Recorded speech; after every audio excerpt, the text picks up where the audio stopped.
चतुर्थं सूक्तम्। सुरूपविद्गमोदये सुदुगामि गगोदुरे जुहोमदित्यविद्यवे उपनस्य वरानैः सोमस्य सोमपापिव भूदाय प्रेमतो मदः अदाते अन्तमानां विद्याम सुमतीनां मानो अधिख्यादये वरे विक्रमस्कृतमिन्द्रं पृच्छा विपश्चितम् यस्ते सखिभ्यावरम् उदब्रुवन्तु नो निरो निरन्यतश्चिदारत तदा न इन्द्रैद्दुवः उदरस्सु भगारिर्भूषेयुर्दस्पृष्टयः श्यामेदिन्द्रस्य शर्मणि हेमासु मासमे वरयच्च श्रियं निमादनम् पलयन्मन्दयत्सदम् अस्य विद्वा सतक्रतो घनो वृत्रान्।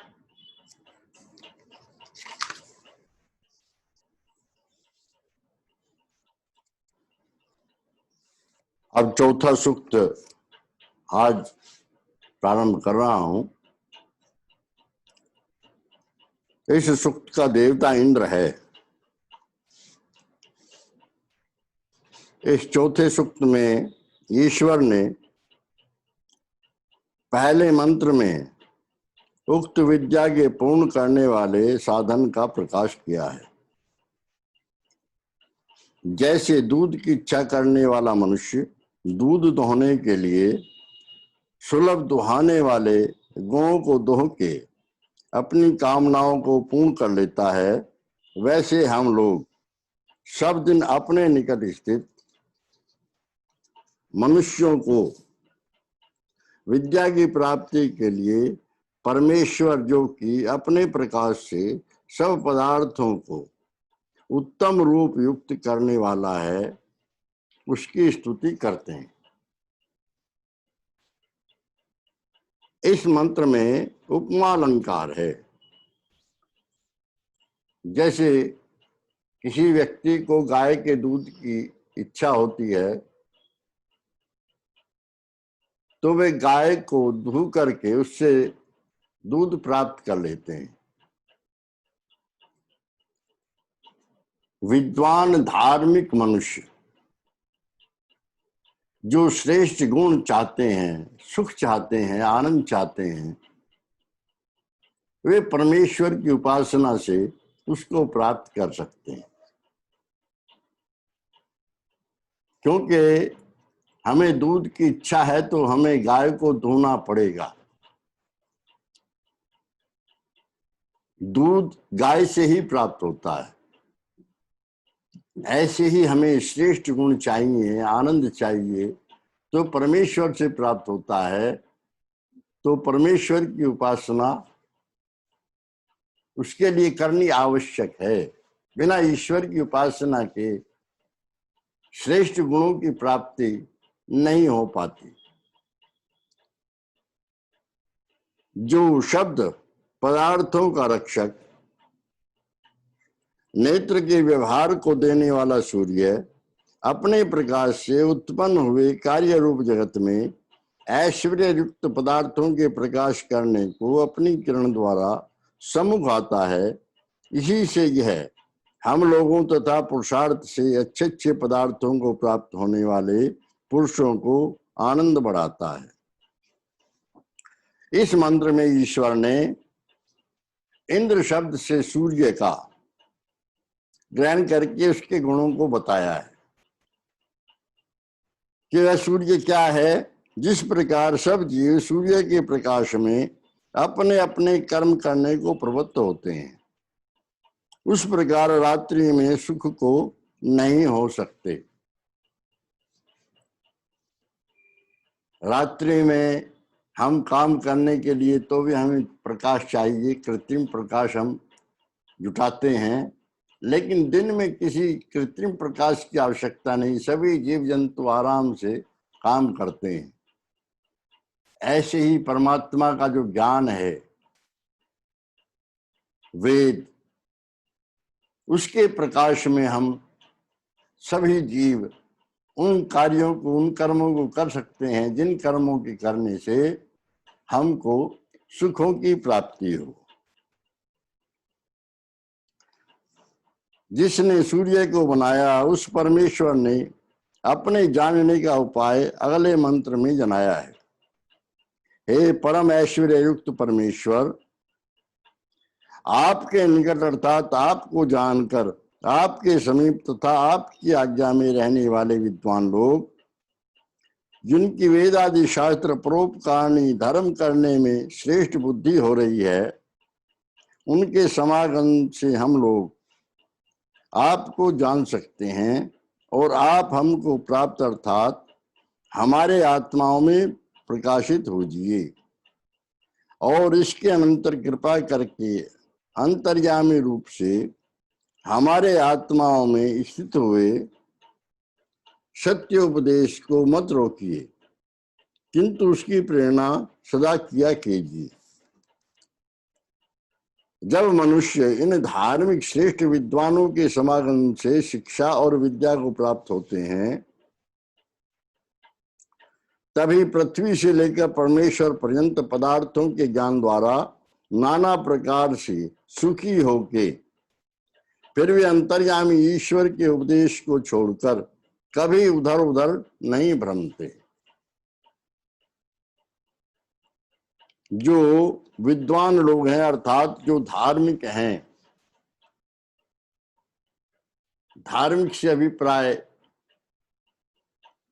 मंदिर में बैठे हुए पुजारियों से नहीं, मस्जिद में बैठे हुए मौलानाओं से नहीं, पादरियों से नहीं,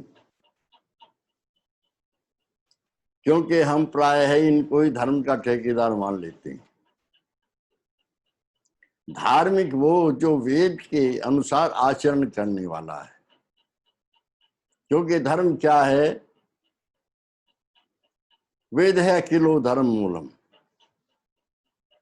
वेद ही अखिल धर्म का मूल है। जो वेद के अनुकूल आचरण करता है वो धार्मिक है।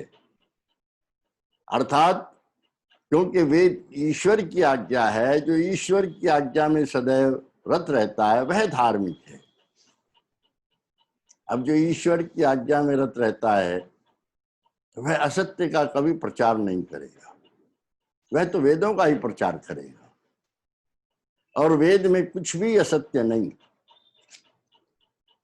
और जो वेद को सुन लेता है, उन विद्वानों के द्वारा वेद को पढ़ लेता है, वह फिर अन्य कहीं नहीं जाएगा, क्योंकि उसे जो चाहिए वह उसे प्राप्त हो जाता है। जिस आनंद की हम खोज कर रहे हैं, जिसकी इच्छा कर रहे हैं, जिसको पाना चाहते हैं, वह वेद को पढ़ के उसके अनुकूल आचरण करने से हमको प्राप्त हो जाता है। मनुष्य विद्वानों के समीप जाकर क्या करें और वे इनके साथ कैसे बढ़ते, इस विषय का उपदेश ईश्वर ने इस मंत्र में किया है। हे विद्या की अपेक्षा करने वाले मनुष्यों, जो विद्वान तुझ और तेरे मित्रों के लिए श्रेष्ठ विज्ञान को देता, श्रेष्ठ बुद्धिमान, हिंसा आदि अधर्म रहित विद्या यथार्थ सत्य कहने वाले मनुष्य के समीप जाकर उस विद्वान से अपने संदेह पूछ और फिर उनके कहे यथार्थ उत्तरों को ग्रहण करके औरों के लिए तो भी उपदेश कर। परंतु जो मनुष्य अविद्वान अर्थात मूर्ख, ईर्ष्या करने व कपट और स्वार्थ में संयुक्त हों, उनसे तू सदा दूर रहे। सब मनुष्यों को यहाँ योग्य है कि प्रथम सत्य का उपदेश करने हारे, वेद पढ़े हुए और परमेश्वर की उपासना करने वाले विद्वानों को प्राप्त होके अच्छी प्रकार उनके साथ परमेश्वर की रीति से अपनी सब शंका निवृत्त करें।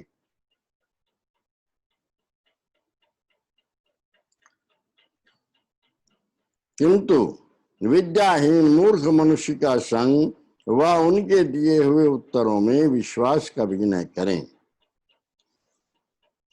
जो वेद पढ़े हुए हैं, और दूसरी बात कही, जो ईश्वर का स्वरूप वेदों में दिया है, उसी स्वरूप का जो स्तवन करते हैं, जो उसी की उपासना करते हैं, जो निराकार है, सर्वशक्तिमान है, न्यायकारी है, दयालु है, उस परमेश्वर की जो उपासना करते हैं उनके पास जाकर के विद्या ग्रहण करनी चाहिए। और ईर्ष्या करने व कपट और स्वार्थ में संयुक्त हों, ऐसे लोगों के पास कभी नहीं जाना चाहिए। जो वेद के विद्वान हों उनके पास जाकर के अपने प्रश्न रखिए, उन प्रश्नों का उत्तर उनके द्वारा आपको प्राप्त होगा, क्योंकि परमेश्वर ने कोई ऐसी आशंका नहीं है जिसका उत्तर वेद के माध्यम से नहीं दिया है। समस्त विद्याओं का ज्ञान वेद में उपलब्ध है, इसलिए वेद को पढ़ के ही उपदेश करना चाहिए और वेद के पढ़े हुए लोगों के ही उपदेश को सुनना चाहिए। ईश्वर ने फिर इसी विषय का उपदेश अगले मंत्र में किया है। जो परमेश्वर की सेवा को धारण किए हुए सब विद्या, धर्म और पुरुषार्थ में वर्तमान हैं, वही हम लोगों के लिए सब विद्याओं का उपदेश करें। और जो नास्तिक, निंदक व धूर्त मनुष्य हैं, वे सब हम लोगों के निवास स्थान से दूर रहें और दूर चले जाएं, किंतु निश्चय करके और देशों से भी दूर हो जाएं, अर्थात अधर्मी मनुष्य किसी देश में न रहें। कितनी ऊंची बात कही है। अधर्मी मनुष्य किसी देश में नहीं रहने चाहिए। सब मनुष्यों को उचित है कि आप तो धार्मिक विद्वानों का संग कर और मूर्खों के संग को सर्वथा छोड़ के ऐसा पुरुषार्थ करना चाहिए कि जिससे सर्वत्र विद्या की वृद्धि, अविद्या की हानि, मानने योग्य श्रेष्ठ पुरुषों का सत्कार, दुष्टों को दंड, ईश्वर की उपासना आदि शुभ कर्मों की वृद्धि और अशुभ कर्मों का विनाश नित्य होता रहे। सब मनुष्यों को कैसा स्वभाव धारण करना चाहिए, इस विषय का उपदेश ईश्वर ने अगले मंत्र में किया है। हे दुष्टों को दंड देने वाले परमेश्वर, हम लोग आपके दिए हुए नित्य सुख व आज्ञा पालने में प्रवृत्त हों और ये सब मनुष्य प्रीति के साथ मनुष्यों के लिए सब विद्याओं को उपदेश से प्राप्त करें, जिससे सत्य के उपदेश को प्राप्त हुए हम लोगों को शत्रु भी श्रेष्ठ विद्या ऐश्वर्य युक्त जाने व कहें। जब सब मनुष्य विरोध को छोड़कर सबके उपकार करने में प्रयत्न करते हैं, तब शत्रु भी मित्र हो जाते हैं, जिससे सब मनुष्यों को ईश्वर की कृपा से निरंतर उत्तम आनंद प्राप्त होते हैं। सत्य का उपदेश करने वाले के एक बार तो लोग विरोधी होते हैं, किंतु बाद में सब उसके मित्र बन जाते हैं। सब कहते हैं अरे भाई इससे क्या शिकायत,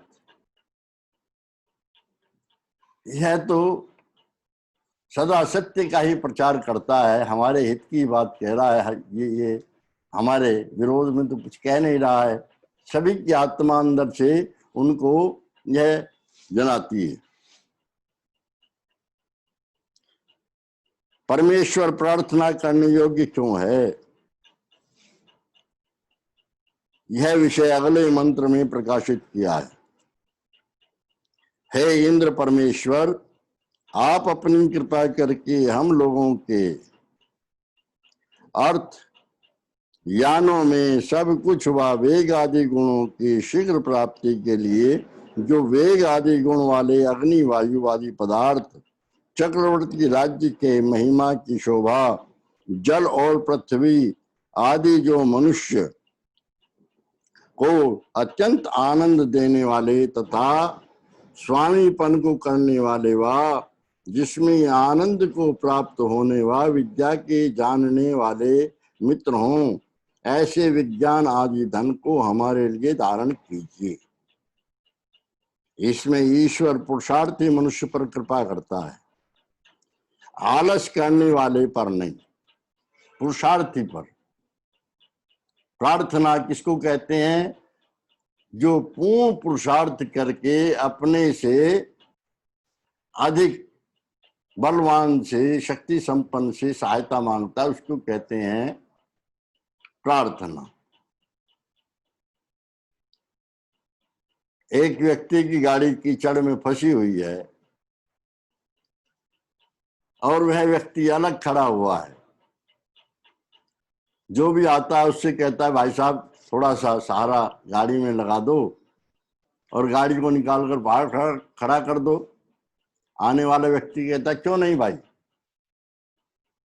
आप भी लगो हम भी लगते हैं, गाड़ी को बाहर निकाल कर खड़ा कर देंगे।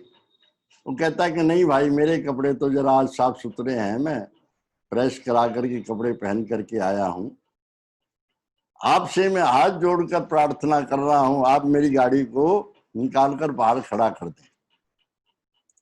आने वाले व्यक्ति कहेगा, पागल है क्या, तेरे कपड़े साफ सुथरे, हमारे मैले हैं, चल काम कर अपना। निकल जाएंगे। सुबह से शाम तक यही निवेदन करता रहे व्यक्ति कि मेरी गाड़ी को निकाल कर आप बाहर खड़ा कर दो, मैं तो अलग हूं, मैं नहीं लगूंगा। कोई भी उसका सहयोग नहीं करेगा, उसकी प्रार्थना को कोई भी नहीं मानता। किंतु जब निराश हो गया, कोई बात नहीं मुझे खुद ही करना पड़ेगा, तो अब कीचड़ में खुद ही घुस गया। कभी गाड़ी को इधर से सहारा लगाए, कभी गाड़ी को उधर से सहारा लगाए, लेकिन अकेले आदमी से गाड़ी कहाँ निकल रही है। तब एक व्यक्ति ने देखा, अरे एक आदमी गाड़ी निकालने के लिए प्रयत्न कर रहा, नहीं निकल पा रही है, कोई बात नहीं भाई, चिंता मत कर, मैं भी सहारा लगाता हूं। अब उसने कहा नहीं, वह खुद ही लग जाता है। तीसरा आता वह भी लग जाता है, चौथा आता है, अपने आप ही लगते चले जाते हैं सब, और थोड़ी देर में गाड़ी को निकालकर बाहर खड़ा कर देते हैं। यही है प्रार्थना।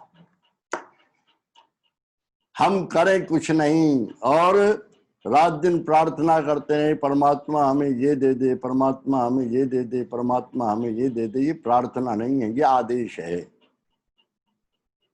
परमात्मा कहता है कि नहीं, आप पहले पुरुषार्थ कीजिए, श्रम कीजिए, प्राप्त करने की चेष्टा कीजिए। जब आप प्रयास करेंगे, प्रयत्न करेंगे, लेकिन अच्छे काम में, यहां ये भी ध्यान रखना है, अच्छे काम में। यह नहीं कि कोई किसी के घर में डकैती डालने के लिए प्रयास करे, पूरी मेहनत करे और डकैती नहीं डाल पाए, फिर भी भगवान प्रार्थना को सुन लेगा और फिर उसकी डकैती को सफल कर देगा, ऐसा नहीं। अच्छे काम में, जो वेद के अनुकूल काम है, जिनको वेद करने के लिए कहता है, ऐसे कामों में, यज्ञ आदि करने में, परोपकार करने में, दूसरों की भलाई करने में, या अपने ही लिए कोई हितकारी कार्य करने में व्यक्ति ध्यान साधना करता है, परमेश्वर को पाने की चेष्टा करता है, प्रयत्न करता है, नहीं उसको प्राप्त कर पाता, तब प्रार्थना करता है। तमसो मां ज्योतिर्गमय, आप मुझे अंधकार से प्रकाश की ओर ले चलिए प्रभु। मैंने तो प्रयास करके देख लिया, पूरी शक्ति लगा दी है, इस अंधकार से पार नहीं हो पा रहा हूं। तब परमात्मा सहायता करता है। यही वेद का मंत्र कह रहा है कि वह पुरुषार्थी मनुष्य पर कृपा करता है, आलस करने वालों पर नहीं। क्योंकि जब तक मनुष्य ठीक ठीक पुरुषार्थ नहीं करता, तब तक ईश्वर की कृपा और अपने किए हुए कर्मों से प्राप्त हुए पदार्थों की रक्षा भी करने में समर्थ कभी नहीं हो सकता। कितनी बढ़िया और कितनी ऊंची बात कही। इसलिए मनुष्यों को पुरुषार्थी होकर ही ईश्वर की कृपा का भागी होना चाहिए। कृपा का क्या अर्थ है? कई लोग मुझसे पूछते हैं कि ईश्वर की कृपा हो जाए, ईश्वर कृपालु है। निरुक्तकार ने बहुत सुंदर इसका अर्थ किया। कृपा कहते हैं ईश्वर की सामर्थ्य। वह अपनी सामर्थ्य दे देता है, और उसकी सामर्थ्य कैसी है? अनंत बल युक्त है वो परमात्मा, अनंत बल युक्त, जो एक क्षण मात्र से इस सृष्टि का सृजन करता है और एक क्षण मात्र से इस सृष्टि का प्रलय करता है। ऐसे उस सर्वशक्तिमान की कृपा अर्थात सामर्थ्य मिल जाए व्यक्ति को, जिस क्षेत्र में है उसी क्षेत्र की सामर्थ्य, फिर कार्य कैसे उससे पूर्ण नहीं होगा, आप कल्पना करें। तो कृपा का अर्थ है कि परमेश्वर की सामर्थ्य उस व्यक्ति को कब प्राप्त होती है? जब वह पूर्ण पुरुषार्थ करता है। फिर भी परमेश्वर ने सूर्यलोक के स्वभाव का प्रकाश अगले मंत्र में किया है। हे पुरुषोत्तम, जैसे यह मूर्ति मान हो के सूर्यलोक जल रस को पी करके मेघ के अंग रूप जल बिंदुओं को, वर्षा के सब औषधि आदि पदार्थों को पुष्ट करके सबकी रक्षा करता है, वैसे ही हे असंख्यात कर्मों के करने वाले शूरवीरों, तुम लोग भी सब रोग और धर्म के विरोधी दुष्ट शत्रुओं को नाश करने हारे होकर इस जगत की रक्षा करने वाले होजिए। इसी प्रकार जो दुष्टों के साथ युद्ध में प्रवर्तमान धार्मिक और शूरवीर पुरुष हैं, उसकी अच्छी प्रकार रक्षा सदा करते रहिए। जैसे जो मनुष्य दुष्टों के साथ धर्म पूर्वक युद्ध करता है, उसी की विजय होती है और कि नहीं, तथा परमेश्वर भी धर्म पूर्वक युद्ध करने वाले मनुष्यों का ही सहाय करने वाला होता है। बात भी कही और उस बात को स्पष्ट भी कर दिया। धर्म का पक्ष लेकर के युद्ध करने वाले की विजय होती है। क्यों होती है? क्योंकि ईश्वर भी उसी की सहायता करता है जो धर्म का पक्ष लेकर युद्ध करता है। महाभारत का आप युद्ध जानते हैं। श्री कृष्ण जैसे योगी राज क्यों पक्ष ले रहे थे पांडवों का? क्योंकि उनके साथ में धर्म था, उस धर्म की रक्षा के लिए उनकी सहायता कर रहे थे। वेद की आज्ञा के पालनार्थ, इसीलिए वेद कहता है कि परमेश्वर भी उन्हीं की सहायता करता है। इसलिए सभी शूरवीरों को ऐसे धर्मात्माओं की सहायता के लिए सदैव प्रवृत्त रहना चाहिए। फिर इंद्र शब्द से अगले मंत्र में ईश्वर का प्रकाश किया है। हे असंख्यात वस्तुओं में विज्ञान रखने वाले परम ऐश्वर्यवान जगदीश्वर, हम लोग पूर्ण विद्या और राज्य को सिद्ध करने वाले पदार्थों का सुख भोग व अच्छे प्रकार सेवन करने के लिए युद्ध आदि व्यवहारों में विजय कराने वाले और उक्त गुण युक्त आपको ही नित्य प्रति जानने और जनाने का प्रयत्न करते हैं। जो मनुष्य दुष्टों को युद्ध में निर्बल करता तथा जितेंद्रिय वह विद्वान होकर जगदीश्वर की आज्ञा का पालन करता है, वही उत्तम धन व युद्ध में विजय को अर्थात सब शत्रुओं को जीतने वाला होता है।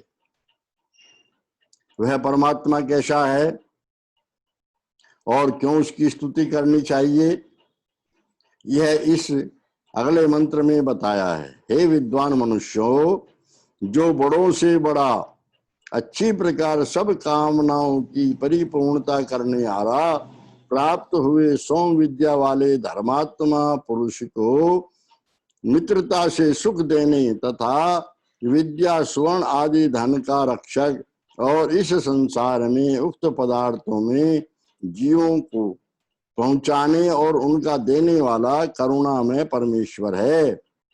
उसको तुम लोग नित्य पूजा किया करो।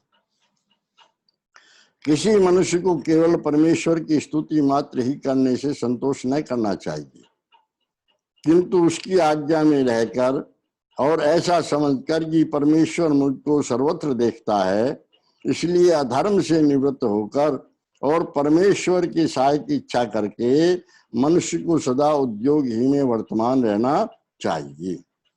सदा सदा ये ध्यान रखो कि वह सर्वव्यापक है। जो मन हमारा विचार कर रहा है उस मन को भी वह जानता है, इसलिए मन में भी कभी बुरा विचार, किसी का अनिष्ट करने का विचार नहीं करना चाहिए। भाई बहुत सारे लोग सोचते हैं अरे मैंने किया थोड़े ही, अभी तो मन में विचार कर रहा हूं। वह तो मन के भी विचारों को जानता है, इसलिए मनीषी कहते हैं उसको। इस तीसरे सूक्त में कई हुई विद्या से धर्मात्मा पुरुषों को परमेश्वर का ज्ञान सिद्ध करना तथा आत्मा और शरीर में स्थिर होके आरोग्य की प्राप्ति तथा दुष्टों के विजय और पुरुषार्थ से चक्रवर्ती राज्य को प्राप्त होना इत्यादि अर्थ द्वारा इस चौथे सूक्त के अर्थ की संगति समझनी चाहिए। यह चौथा सूक्त यहाँ समाप्त हुआ। जिन भाइयों ने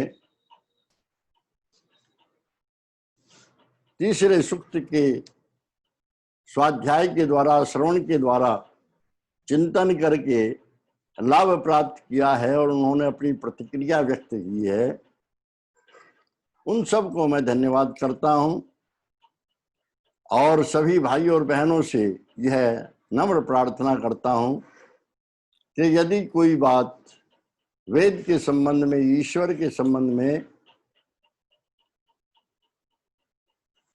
आपको समझ में नहीं आ रही है तो अपने संदेह को आप रखें। परमेश्वर की प्रार्थना और उपासना कैसे करें इस संबंध में भी लोग पूछ रहे हैं। उनको मैं जैसा भी प्रश्न करते हैं तभी उत्तर भी देता हूं, तो उससे मुझे बड़ा अच्छा लगता है। थोड़े लोग भी यदि इस अमृतमयी वाणी को श्रवण करके इसके अनुकूल आचरण करेंगे तो मैं समझूंगा मेरा ये प्रयास सफल हुआ। ओम शम।